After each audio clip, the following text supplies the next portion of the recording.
Now the next is from Reverend Ike, the 14th chapter, the 8th verse. You are not being, doing, and having the good you are divinely entitled to,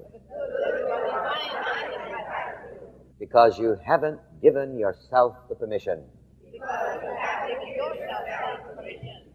Now I know that the conscious mind will want to argue with that, but this is why I've been talking so much here lately about the conscious, unconscious, and the subconscious. What happens a lot of time is that people try so hard consciously, but yet at the same time they're working against themselves subconsciously. And we want to get all of these blocks out of the way so that we can clear our paths and give ourselves unconditional permission to be, to do, and to have the good that we desire. Stop. Don't make your good subject to conditions or circumstances. You are not subject to anything. All things are subject to you. You have the power to give things your power over you, but such is not the truth of you. You are divinely authorized and empowered above all things. Please underline that last statement. You are divinely authorized and empowered above all things. Now, let me show you how people abuse their power of permission. Well, Reverend Ike, the reason I am not being, doing, and having what I want is because of this condition or that condition or because of them. Let me tell you what you're saying on the subconscious level, how that registers. You see, you'd better get in the habit of asking yourselves how things are registering on the subconscious level. Because that's nothing. Don't you know, your every thought registers, your every feeling, your every thought registers on the subconscious level. And it works subconsciously and mostly unconsciously to affect you. You know what you're really saying? You are really saying that because of these conditions, I do not give myself permission. Because I don't have enough money for that fur coat, therefore I do not give myself permission to have it. Silly, silly, silly. Stop conditioning your power upon things. And I'm not telling you to run out and do something equally silly, running up your charges.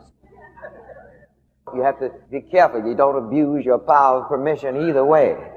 Start breaking the habit from this moment on of conditioning your good upon anybody or any conditions. And I want to go back over this. I want to be redundant. Because if I can get this to you, I can take up the money and go home, which is maybe what I ought to do anyway, and just have you repeat this over and over.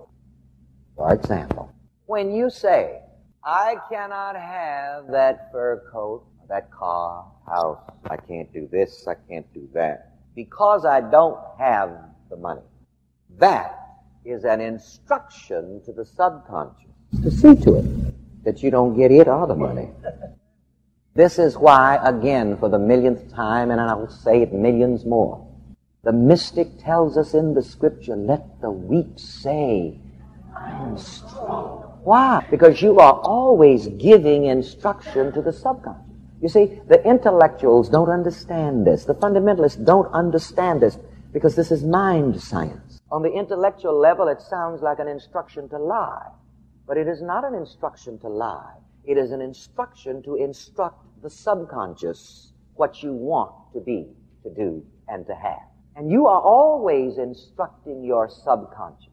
You're always giving your subconscious orders by your thoughts, your feelings, and your words. Now, it is my personal belief that the subconscious ultimately receives its impressions from our feelings. We think it, we say it, but ultimately it is impressed upon the subconscious by feeling. It's like translating it into the language of the subconscious. The subconscious digests it into feeling, and then feeling, oh, smart class, gets the blessing. A good question to ask yourself several times a day, and you may want to paste it up on your mirror and in your compact. What instructions am I giving to my subconscious? You ought to know that. You see, we've been talking, as I say, more about the conscious, the unconscious, and the subconscious. It is possible to know at least some of what's in the subconscious if you will take the time to know what you're putting into it. Then you'll know what's in it because you know what you put in it.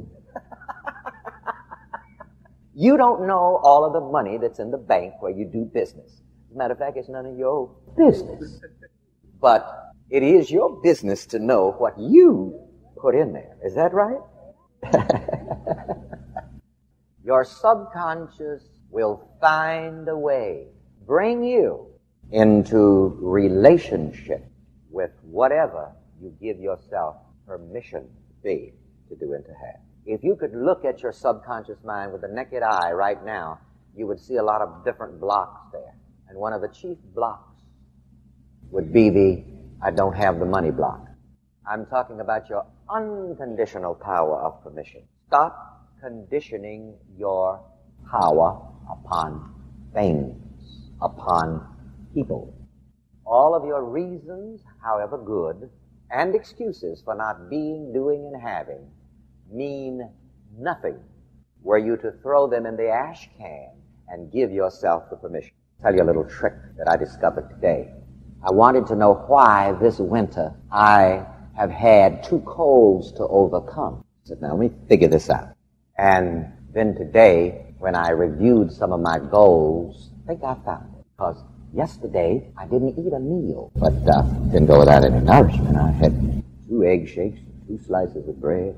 I said, oh my, when I get back on the scale, I said, am I ever going to? I will have taken off weight. And it clicked in my head right then. It says, aha. Said, and I have a date set when I want to be through with the other 10 pounds. Aha. What I had better do is instruct my subconscious that I want to take this weight off with ease, comfort, joy, and love.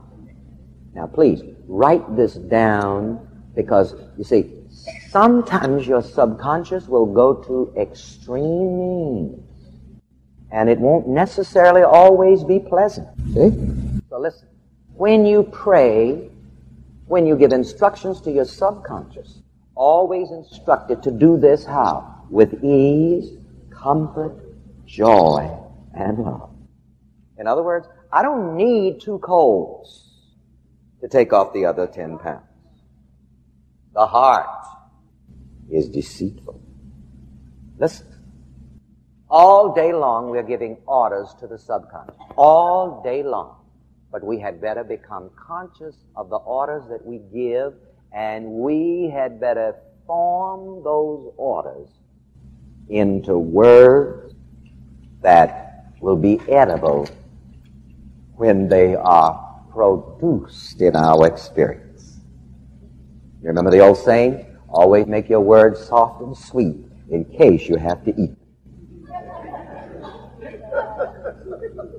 I want to say this once more, because a lot of us have had these situations. Sometimes we wondered, you know, you get what you want, but it came in such a hell of a way. Let me have some confessions. How many of you have ever got what you wanted, but I mean it came in a hell of a way? You know, you got to break that cycle. Now you know what to do, don't you? Please add on. Now, Father, I receive this with ease, comfort, joy, and love. You can, whether you pray religiously or whether you simply pray scientifically, by saying, subconscious, I instruct you to do this with ease, comfort, joy, and love. Now be sure you are telling your subconscious to do for you and to you the good that you desire. As the spiritual says, Jesus is on the main line. Tell him what you want. But also you better tell him that you don't want to go through hell to get to heaven. Yes, I want some money, but I don't want to have to break my neck to get it.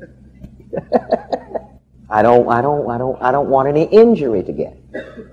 I don't want to have to be sick to get it. I don't want it to come through some misfortune. You see, you'd better be sure about this.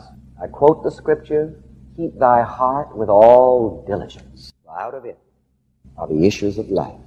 So you'd better keep that house of the mind in order.